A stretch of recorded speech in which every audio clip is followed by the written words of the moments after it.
তো hello guys, কেমন আছো সবাই? আশা করি সবাই ভালো আছে। তো আমি তোমাদের ভালোবাসায় অনেক ভালো আছি। তো আজকের গল্পটি হচ্ছে শেষ বার্তা। রিয়ান আর নীল দুজনের প্রেম ছিল খুব সাধারণ, কিন্তু দুজন দুজনকে ভালোবাসতো অগাধ। রিয়ান সবসময় বলতো, তুমি থাকলে আমি ঠিক আছি।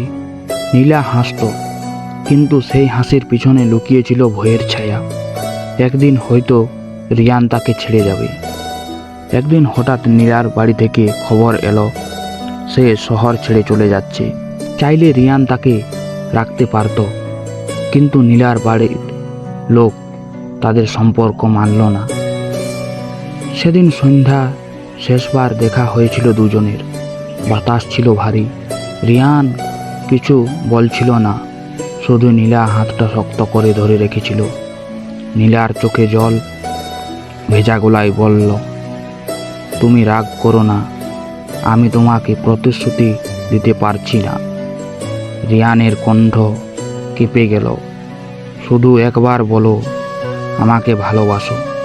নীলা কাঁদতে কাঁদতে বলল, হ্যাঁ রিয়ান, ভালোবাসি, কিন্তু ভাগ্যকে হারাতে পারলাম না। তারপর তারা দুজন দুদিকে হেঁটে গেল।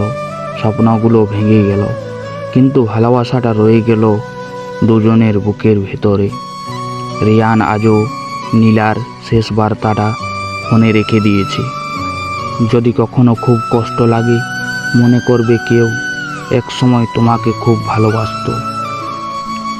নীলা শহর ছেড়ে চলে যাওয়ার পর রিয়ানের জীবন যেন থেমে গেল। দিনগুলো চলতো, কিন্তু মনটা নয়।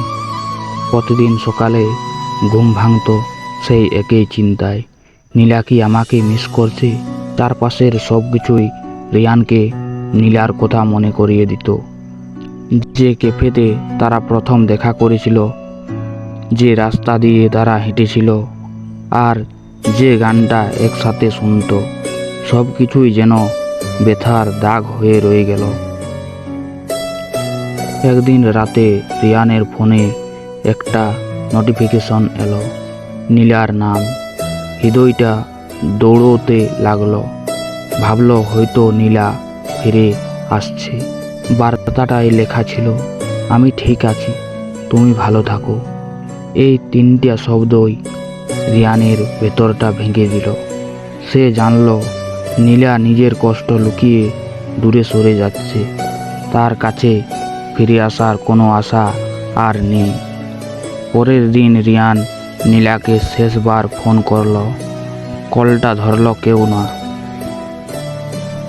একটা ভয়েস মেসেজ রেখে বলল, তুমি যদি কোনো দিন ফিরে আসতে চাও, আমি এখানেই থাকবো, কারণ ভোলা আমার পক্ষে সম্ভব নয়।